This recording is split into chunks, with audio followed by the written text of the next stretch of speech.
Salut les Dreamers! Récemment sur notre compte Instagram, nous vous avions demandé via un sondage quel format de notre chaîne vous souhaitiez pour cette nouvelle vidéo. À notre surprise, vous aviez été nombreux à nous demander un nouvel épisode du flop.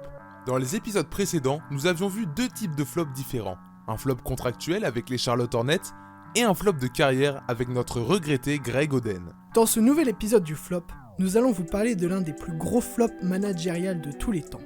Une tentative de création de super team unique qui s'est soldée par une élimination crue en play-off. Pour les plus connaisseurs d'entre vous, vous auriez compris que nous allons vous parler aujourd'hui des Brooklyn Nets des années 2010.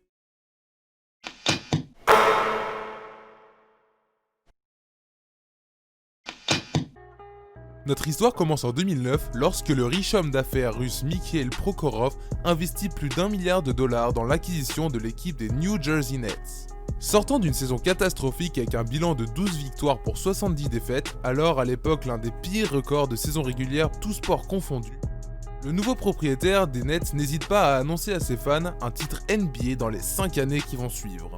Et pour ce faire, Mikhail fait venir un nouveau general manager en juillet 2010, Billy King. En outre, la franchise démarre sa délocalisation en quittant East Rutherford pour Newark.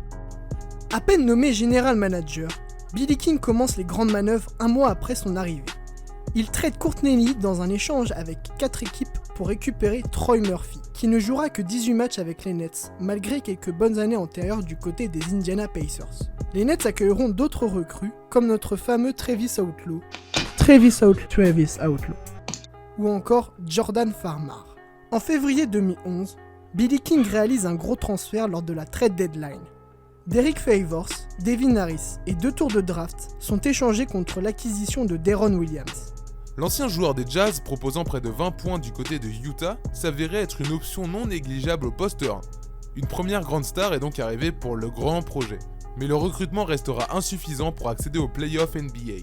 Les Nets finiront la saison de 2010-2011 avec un bilan moins terne que l'année précédente, 24 victoires pour 58 défaites. La saison 2011-2012 sera dans la continuité de la précédente, et cela malgré un très bon Deron Williams avec 21 points et 8,6 passes, avec un Chris Humphries avec près de 14 points et 11 rebonds, et avec un Brook Lopez qui prend toujours plus de place. Les Nets restent donc en chantier, à l'image du trade en mars, où ils envoient leur choix de draft 2012 à Portland contre Gerald Wallace, un des meilleurs dunkers de la ligue, et l'un des tout meilleurs défenseurs à son poste. Un choix vraiment dommage quand on sait que ce tour de draft sera converti par l'acquisition de Damian Lillard, aujourd'hui un des meilleurs meneurs de la ligue.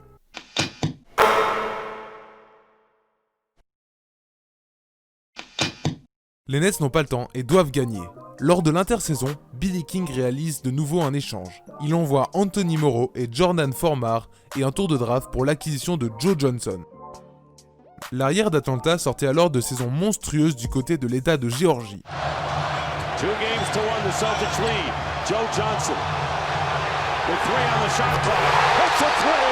Dans la foulée, Joe est prolongé $90 millions sur 4 ans. Deron Williams lui est prolongé $100 millions et Gerald Wallace $40 millions sur 4 ans. Durant ce même été, la franchise finalise sa délocalisation à Brooklyn dans leur tout nouveau stade, le Barclays Center. Celui-ci aura coûté $700 millions à Mikhail Prokhorov. La franchise est alors renommée Brooklyn Nets. La saison suivante démarre sur de très bonnes bases pour les Nets. 14 victoires pour 2 défaites, mais une série de 12 défaites force Michael Prokhorov à virer le coach en chef Avery Johnson. L'intérim est alors donné à PJ Carlesimo.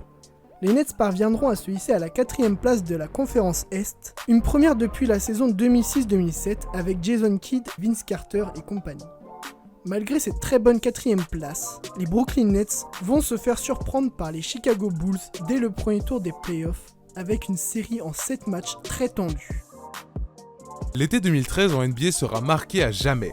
En l'absence de résultats concrets, Billy King réalise un trade dantesque. Il échange le premier tour de draft de 2014, de 2016 et de 2018 et 5 autres joueurs dont Gerald Wallace contre Paul Pierce, Kevin Garnett et Jason Terry. On rappelle que le trio se faisait déjà vieillissant en 2008 lors du sacre chez les Celtics. Un nouveau coach arrive également à la tête du vestiaire, il s'agit de Jason Kidd, alors ancien joueur il y a quelques années des New Jersey Nets. Cependant, Toutes ces actions vont se concrétiser par une énorme déception lors de la saison régulière, avec un bilan de 44 victoires pour 38 défaites, et une 6ème place. Mais les nouvelles recrues sont trop vieilles, et n'ont plus les mêmes envies que pendant la saison 2008, et ne parviennent pas à réaliser les rêves de Prokhorov. En play-off, les Nets ont aussi beaucoup de mal. Malgré un premier tour de play-off gagné en 7 matchs contre Toronto, Here is Lowry on the deck, through two. Lowry put it up, it's blocked by Pierce, and the Nets win the series! les Nets se feront détruire par le Heat en quête de three-peat, 4 matchs à 1.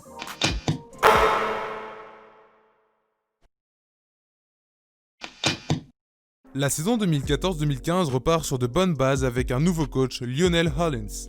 Celui-ci enchaînera plusieurs déclarations choc dans la presse afin de piquer ses joueurs à vif et de les faire réagir sans grand succès. We don't have Kevin Durant, we don't have Westbrook, we don't have LeBron James. We are who we are. En janvier, l'équipe est à la peine avec un effectif qui commence à se faire vieux, surtout après le départ de Paul Pierce et KG qui est échangé contre Thaddeus Young en cours de saison. Les Nets attrapent un 8ème spot à l'Est synonyme de playoff, mais il ne sera que de courte durée, éliminé par Atlanta 4-2 dès le premier tour. La saison suivante marque une rupture. Deron Williams, symbole du projet lancé par Mikhail Prokhorov il y a 5 ans, a été coupé par les Nets. Orphelins d'un franchise player, les Nets ont vu, lors de cette saison, tout espoir de titre partir en fumée. Avec une 14e place en conférence Est, on pouvait se dire que les Nets avaient toujours la draft pour se refaire une santé. Sauf que malheureusement non, les tours de draft ont été envoyés à Boston. Comme un symbole, Billy King, chef d'orchestre de cet échec, a été viré par le propriétaire.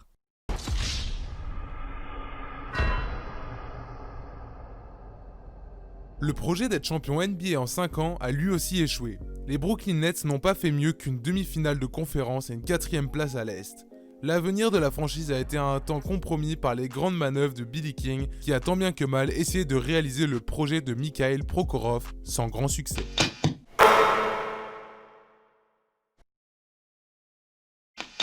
En 2019, Mikhail Prokhorov cède 49% des parts du club à Joseph Tsai et 100% en 2021, d'une valeur marchande de 2,31 milliards de dollars.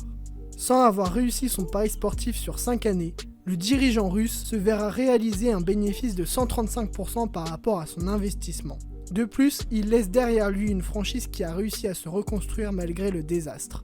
Un pari sur l'avenir qui aura coûté plus de 10 saisons aux Nets. Mais bon, on ne peut s'empêcher d'imaginer une équipe potentielle en 2019 avec Damian Lillard, Jaylen Brown, Colin Sexton ou même Marcus Smart, dont on vous parlera prochainement d'ailleurs. Et voilà les Dreamers, merci à vous d'être restés tout ce temps avec nous pour découvrir les désastreux débuts des Nets de Brooklyn. On espère que cet épisode vous aura plu et n'hésitez surtout pas à vous abonner à la chaîne, à partager la vidéo, etc. À la prochaine.